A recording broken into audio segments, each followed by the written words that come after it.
তুমি কোনোদিন আমাকে ছাড়া থাকতেই পারবে না। দ্বিতীয় বিয়ে তো দূরের কথা।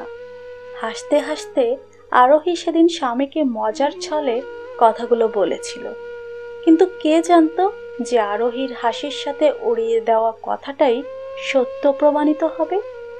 বিনিময়ে আরিয়ান সেদিন কিছু বলেনি, শুধু মুচকি হেসে আরোহীকে বুকে জড়িয়ে নিয়েছিল। আরোহী দরজা দিয়ে উকি দিয়ে একবার তাকালো সদ্য বিবাহিত নতুন দম্পতির দিকে।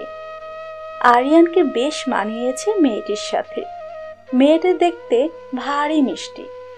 হয়তো এজন্যই আরিয়ানের মা সেই মেয়েটিকে ছেলের সাথে বিয়ে দেওয়ার জন্য উঠে পড়ে লেগেছিল।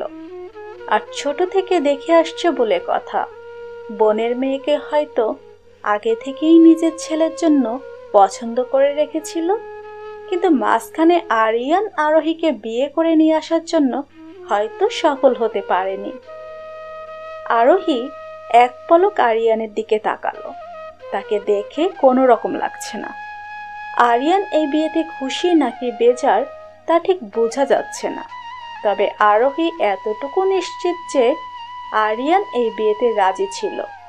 তবে স্নেহাকে সে বোনের নজরেই দেখে এসেছিল, সেটা আরোহী জানে। কিন্তু বিয়েতে রাজি থাকার ফলে লুৎফা বেগম সেই সুযোগটা লুফে নিয়েছে। শতই হোক, অবশেষে নিজের কাজ সফল হলো বলে আর আরোহীর মতো একটা অনাথ মেয়েকে নিজের ছেলের কাছ থেকে দূরে সরাতে পারবে ভেবে ওনার মুখ থেকে যেন হাসি সরছেই না। নতুন দম্পতিকে ঘিরে দাঁড়িয়ে রয়েছে অনেকেই। আরিয়ানের মা লুৎফা বেগম হাতে মিষ্টি নিয়ে দুজনের দিকে হাসি মুখে মিষ্টি বাড়িয়ে দিল।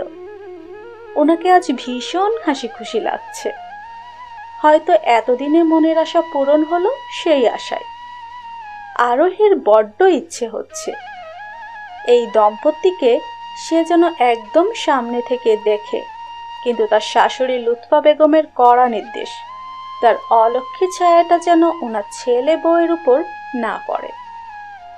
আরোহী অশ্রুমাখার দৃষ্টিতে আরেকবার নতুন দম্পতির দিকে তাকিয়ে দরজা আটকে দিতে যেতেই দেখল এত মানুষের ভিড় থেকে ঠিকই একজন আরোহীর লুকিয়ে দেখাটা খেয়াল করেছে।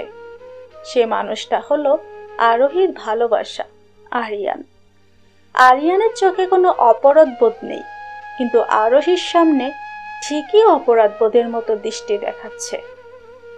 ওই চোখ দিয়েই যেন বোঝাতে যাচ্ছে কিছু একটা, কিন্তু আরোহী আজ বোঝার চেষ্টা করলো না কিছু। কেন করবে? আরিয়ান তো আর তার নেই, আজ থেকে অন্য কারো সে। আরোহী দরজা বন্ধ করে দিয়ে মেঝেতে বসে পড়ল। তার সবচেয়ে আপনজনটাও আজ থেকে ছেড়ে দিল। এই দুনিয়ায় আর কেউ রইল না তার। আচ্ছা, আরিয়ান তো জানতো যে আরোহীর আর কোথাও যাওয়ার জায়গা নেই, তবুও কেন এমন করলো? তাই বোধহয় দ্বিতীয় বিয়ে করার কথা উঠলেও ডিভোর্সের কথা তুলেনি। এটা ভাবনা মাথায় আসতেই আরোহী তাচ্ছিল্য হাসি দিল। মায়া দেখাচ্ছে হয়তো। মা বাবাহীন মেয়েটা যখন আশ্রম থেকে বেরিয়ে এই বিষাক্ত শহরে ভালো সেজে মুখোশের আড়ালে ঢেকে থাকা মানুষদের মাঝখানে নিজের একটা ভরসার স্থান খুঁজছিল, ঠিক সেই মুহূর্তে আরিয়ান তার দিকে ভরসার হাত বাড়িয়ে দিয়েছিল। সে দেখেছিল তখন এই শহরে কত কত মানুষ বাজে প্রস্তাব দিয়ে চাকরি দিবে বলেছিল। তখন আরিয়ানের দু চোখে আরোহী ভরসা খুঁজে পেয়েছিল। সে তখন কোনো দ্বিরুক্তি প্রকাশ না করেই আরিয়ানের হাত আঁকড়ে ধরেছিল। সে তখনই আরিয়ানকে শর্ত জুড়িয়ে দিয়েছিল যে তাকে পেতে হলে বিয়ে করে নিয়ে যেতে হবে। আসলে আরোহী মনে মনে এই বিষাক্ত শহর থেকে বাঁচার আকুতি থেকেই এটা বলেছিল। আর সে দেখতে চেয়েছিল যে আরিয়ান কি সত্যিকারেই তাকে চায় কিনা, নাকি আরিয়ানও ভালোর আড়ালে মুখোশ পড়েছিল। কিন্তু আরোহীর ধারণাকে ভুল প্রমাণিত করে আরিয়ান সাথে সাথে আরোহীকে বিয়ে করতে রাজি হয়ে গিয়েছিল। এরপর একেবারে বিয়ে করেই আরোহীকে আরিয়ান তার বাড়িতে নিয়ে গিয়েছিল। প্রথম প্রথম আরিয়ানের মা মেনে না নিলেও সময়ের সাথে সাথে মেনে নিয়েছিল। কিন্তু আরোহীর হয়তো বোঝার ভুল ছিল। আরিয়ানের মা হয়তো আরোহীকে কোনো কালেই মেনে নেয়নি। এমনই ভালোর আড়ালে মুখোশ পরে রয়েছিল তা বিয়ের 1 মাস পেরোতেই আরোহী বুঝে গিয়েছিল। আরিয়ানেরও হয়তো এখন আর আরোহীকে ভালো লাগে না। লাগবেই বা কি করে? আরোহী যে 1 বছর আগের আরোহী নেই, চেহারা সুন্দর ভাবটা আর নেই। লুৎফা বেগম আরিয়ান না থাকাকালীন এটা সেটা করতে দিত, আরোহীকে সারাদিন বিশ্রাম নিতে দিত না। সেসব আরিয়ান জানে না। আরিয়ানের আসার সময় হলেই লুৎফা বেগম জোর করে আরোহীকে বিশ্রাম নিতে পাঠিয়ে দিত। সারাদিন পর একটু বিশ্রাম নেওয়ার সুযোগ পেতেই আরোহীর 2 চোখে ঘুম নেমে আসতো। আর সে সময়ই আরিয়ান এসে নিজের মাকে রান্নাঘরে দেখে চেঁচিয়ে উঠত। সে সোজা রুমে এসে আরোহীকে ঘুমাতে দেখে ধাক্কা দিয়ে ঘুম থেকে টেনে তুলত। আরোহী ধাক্কার তাল সামলাতে না পেরে ধরফড়িয়ে ঘুম থেকে উঠে বসত। সে ঘুম ঘুম চোখে কিছু বুঝে উঠতে না পেরে আরিয়ানের দিকে জিজ্ঞাসু দৃষ্টিতে তাকালেই আরিয়ান রাগে দৃষ্টিতে বলে উঠত, ওখানে রান্নাঘরে আমার বৃদ্ধ মাকে কাজ করতে দিয়ে তুমি আরামের ঘুম ঘুমাচ্ছ? সারাদিন এভাবেই শুয়ে বসে কাটাও, আর আমি বাইরে কাজ করে মরি, আর এখানে আমার বৃদ্ধ মাকে কাজে মারো? এই বয়সী শাশুড়িকে কাজ করাতে দিয়ে নিজে ঘুমাচ্ছ, লজ্জা করে না তোমার? আরোহী কিছু বুঝে উঠতে পারত না। সে তো সব কাজ শেষ করে শাশুড়ি মায়ের জোড়াজুড়িতে রুমে এসেছিল, কিন্তু এসব? আরোহী মনে মনে হিসাব মিলাতে ব্যস্ত হয়ে কিছু বলার উদ্দেশ্যে মুখ খুলতে নিতেই হঠাৎ আরিয়ানের পেছনে হাত মুছতে মুছতে তার শাশুড়ি লুৎফা বেগমকে রুমে ঢুকতে দেখতেই আরোহীর টনক নড়ে উঠত। সে কিছু বলে উঠতেই আরিয়ান হাত উঁচু করে থামিয়ে দিত। লুৎফা বেগম আর একটু ভালো সাজার অভিনয় করে আরিয়ানের উদ্দেশ্যে বলে উঠত, থাক বাবা, কিছু বলিস না, আমি যতদিন বেঁচে আছি সব কাজ নিজের হাতেই করে নিব। এসব নিয়ে তোদের মধ্যে ঝামেলা হোক তা আমি চাই না। আরিয়ান তখন আরোহীর দিকে রাগে দৃষ্টি নিক্ষেপ করে রুম থেকে বেরিয়ে যেত। আরোহী আরিয়ানের যাওয়ার দিকে নিষ্পলক তাকিয়ে চোখ ভেজাত।